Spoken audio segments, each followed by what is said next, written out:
¡Desencadena los poderes de la tierra! ¡Desencadena los poderes del aire!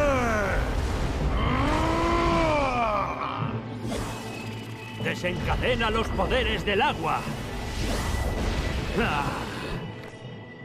¡Rescatemos a Tazaru! ¿Qué hacéis? ¡No lo conseguiremos a pie! Oh, no, Noctis, creía que habías dicho que no podías volar en este bosque. Tienes toda la razón, cabeza de roca, pero olvidas que todos conocemos a alguien que sí puede.